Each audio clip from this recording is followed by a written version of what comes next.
CFBL in London, 900 CHML Hamilton. Time travel. Whether it's Back to the Future, as we're listening to in the background here, or any number of TV shows, movies about this for a long time, but a lot of times people just qualify this as, well, that's science fiction. It's never really going to happen. But there's a lot of research that's going on into this, and some of it's happening at Barak University down Niagara Way, where time travel and theoretical existence of multiple histories are the center of new research at Barak University. Let's talk about the feasibility of this and the work that's going on. And to do that, we're so pleased to welcome to the program Dr. Barak Shoshany, who is the assistant professor of physics at Barak University. First of all, Professor, thank you so much for the time. It's a pleasure to have you on the program today. Yeah, thank you for having me.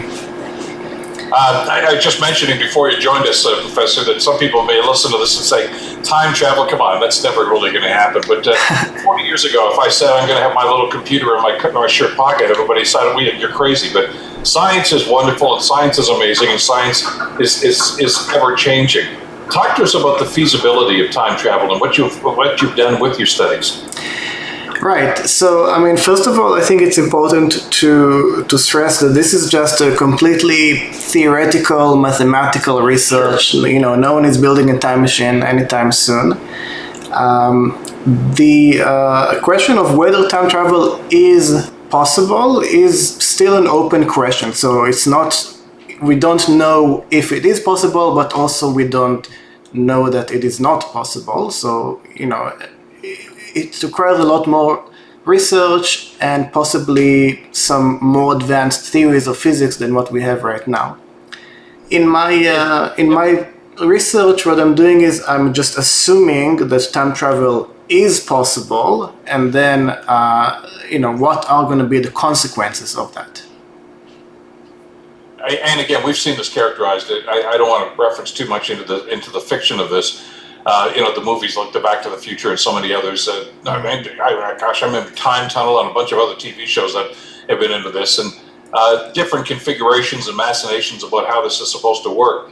But I know that the work you've been doing on this so far is centered around something called a wormhole. Maybe you could explain to our listeners exactly what that means. So a wormhole, it's a tunnel that's connecting 2 points in space-time. So what it means is it can connect 2 points in space, like let's say Earth and some distant planet around some other star. And it can also connect 2 points in time. So let's say Earth now and Earth in 1900. So it provides a very I don't want to say realistic, but if time travel is possible, this would be one of the ways in which it would realistically be possible. And this is it like a shortcut? Is it a pathway, an expressway from one period of time to another?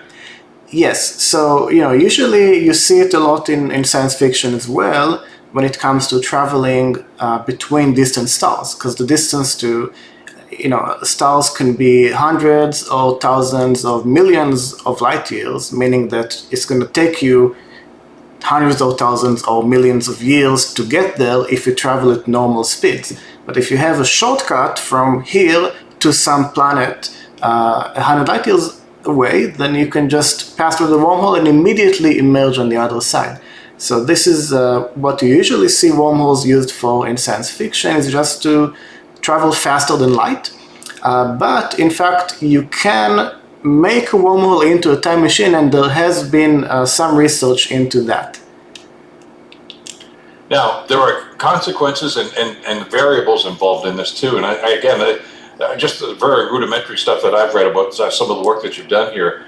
And I thank the folks at Barak University for passing some of this stuff on.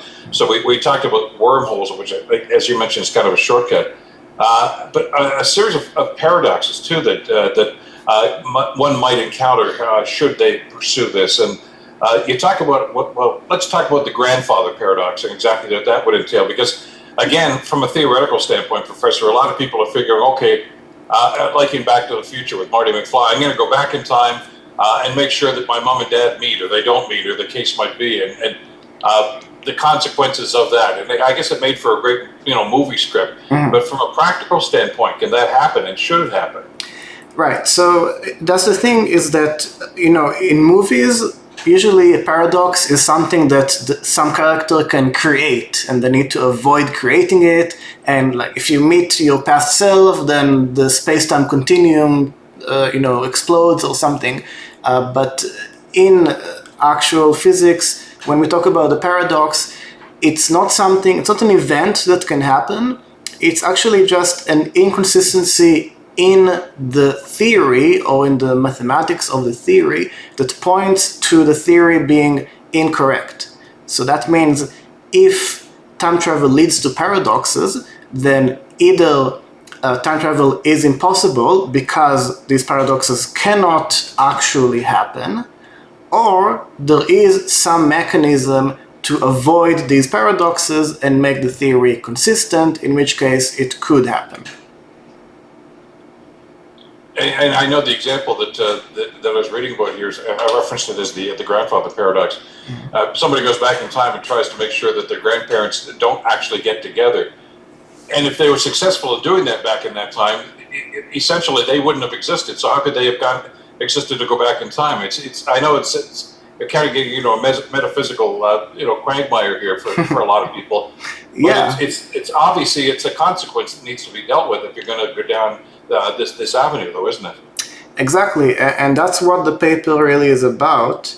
So, people have suggested over the years several different ways to avoid paradoxes. And again, by avoid, I don't mean like for the person to avoid creating a paradox, but for the theory to avoid having paradoxes in the first place.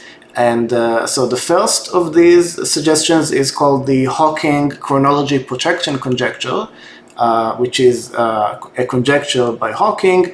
And he said that because of paradoxes, time travel must be impossible.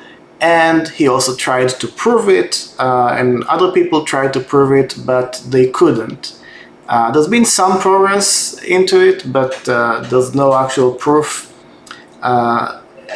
Personally, I think also this conjecture kind of makes the universe kind of boring. I want to live in a universe where it's possible to travel back in time. So there's another suggestion by Novikov. It's called the Novikov consistency conjecture, which it just says that you can't change the past.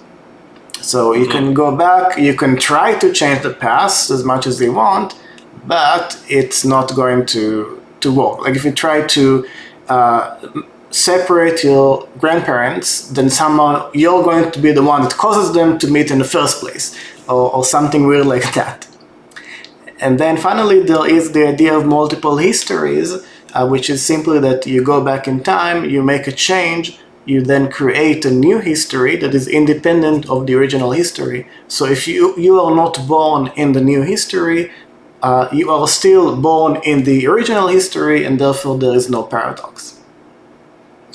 It's fascinating work, and as I say, steeped in science fiction possibly, but as you mentioned with science, I think all are optimistic in that preference. I want to think that everything and anything is possible in time. Thank you so much for spending some time with it. Continued good luck with the work and research you're doing down there. Really appreciate you joining us today. Yeah, thank you so much for having me. Back to Dr. Barak Shoshany, Assistant Professor of Physics at Brock University, Time Travel.